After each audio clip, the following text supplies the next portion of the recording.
Good morning, and today I want to share with you a little bit about how to go about evaluating keels and backs on your birds. And this is very, very important, no matter whether they're birds for laying or birds for meat production. It's all very important.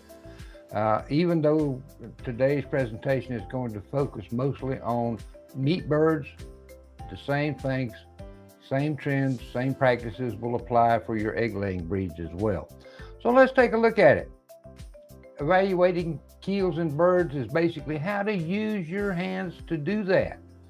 So let's take a look at this first slide here, and this shows the skeleton superimposed inside of the outline of this is a female leghorn, but you can see how that the feathers can deceive what the body actually looks like to your eye. And this is why it's important to learn how to properly use your hands. One of the things we want to evaluate first is how long is the keel bone.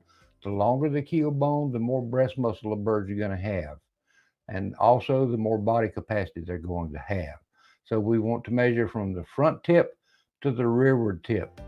How do we do that? Well, first off, let's talk about how you hold a chicken. And trust me, I looked and looked and looked before I could find this photo of how to properly hold a chicken. This is the only photo that I found where the person is actually holding the chicken properly.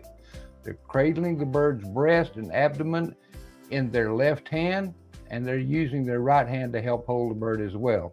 Now, this is a youngster, so they have kind of small hands. You know, when you handle a bird and you hold them and they tend to flop around a lot, that's usually because they're afraid of falling. And when you hold a bird like this in one hand supporting the body, they're not afraid of falling. Good thing to remember. Now, what I do is I put the bird's legs between my pointer finger and middle finger and my middle finger and my next finger. And this allows for me to feel the length of keel bone. Now, I put the front of the keel bone, illustrated by the blue arrow and red arrow here, right up against the heel of my hand. And then I run the keel bone along the length of my middle finger to the rearward tip. This gives me a good idea of whether that bird has a short keel bone, a medium length keel bone, or a long keel bone. Real easy to do when you're holding them in your hands, and pretty soon it becomes second nature to you if you practice it enough.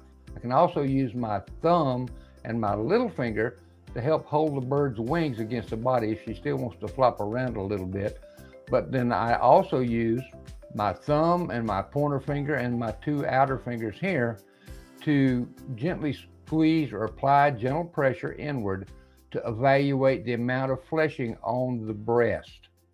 And the amount of fleshing is really important if you're going to have good meat producing birds. If we look at this chart here, it starts off with the top bird and it gives you a cross-section view of what an emaciated bird's breast would look like in cross-section here. Underconditioned is right below that, number 2. Number 3 is a well-conditioned bird. They have a good amount of muscle fleshing on the keel and on the breastbone. This is what you want. Now, number 4 and number 5, we get into overly conditioned and obese birds. I'm pretty much okay with the number 4 bird, but number 5 birds, when they start getting overly obese and fat, that's costing you a lot of money to feed and produce that. So evaluate your birds very carefully. Now, evaluating broiler breeders, bear one thing in mind when you were looking at these series of photos here. These are commercial broilers. These are not heritage birds. But the illustrations still point out a few things. Number 1 has a shallow breast with poor depth of muscle, and number 2 has a good depth of breast and better muscling. Which bird would you prefer to cook for your family? If we look at the plucked birds, and you can really see it starting to show up here, the narrow-breasted bird has poor width of muscling. That's number 1. And number 2, you got a wider-bodied bird, better muscling. Also notice not only the width of the breast, but look at the width between the legs. And I'm going to close out with some more information on how you can really give a good visual check on width of legs. Now, evaluating the meat quantity, good keel length translates into good breast length. Look at number 1. That bird has a short keel. Bird number 2 has a longer keel. You can really begin to see the difference in the impact that the keel has on the length and amount of muscling. Now, these are going to be some generalizations here, because remember, this is for commercial birds and not for heritage birds. But length of keel should be equal to or greater than the width across the bird's shoulders. Spring of ribs, that's the width across the back between the hips and the wing. It should be about as wide as the width across the shoulders. And width across the hips should exceed the width across the shoulders. And broiler breeders, body conformation in general, the shape and size of the body is relative to each other, the different parts. You want to evaluate the following things by measuring, and here again, just a simple measurement with your hands. You want to know the width across the shoulders, the length of back, the depth of body, the length of the keel. We've already talked about that. The spring of the ribs and the width across the hips. And like it says here, and like I'm saying, you can do this easily by using your hands. How do we measure the width of body and spring of ribs and the width at the hips? Just form a simple U with your thumb and your pointer finger. Lay it across the bird's back. Now, I start measuring right up behind the wings to determine the width. And then I slowly move my hands back. I measured the spread of the spring of the ribs, and also the width at the hip joint here called the isthmus. To measure the depth of keel, I use the same hand formation. Thumb on top of the back and my pointer finger or middle finger down, measuring how far it is to the bottom of the keel bone. The more distance you have, the better the bird is. To measure the length of back, I start up right at the base of the neck, and I use my hand to do this. I know that the width of my hand across my knuckles is roughly 4 inches. I want to know how many widths of my hands go from the base of the neck to the base of the tailbone. That gives me the length of the back. Now, here's a couple of visual cues that you can use. Have you ever paid attention to the width of your bird's head? You can see this even on baby chicks, and this is a really good illustration. The chick on the right has a much wider, blockier looking head, and you can see it forms a much wider open V. Now, these chicks are a little bit different in age, but it still illustrates the point. The chick on the right, you don't see any eyeballs. That's a good wide head.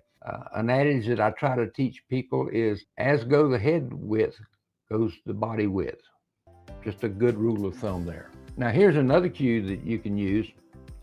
If you see your birds walking away from you, look at the distance between the legs. Obviously, the bird on the left is a much narrower bodied bird than the bird on the right. So there's more distance between the legs.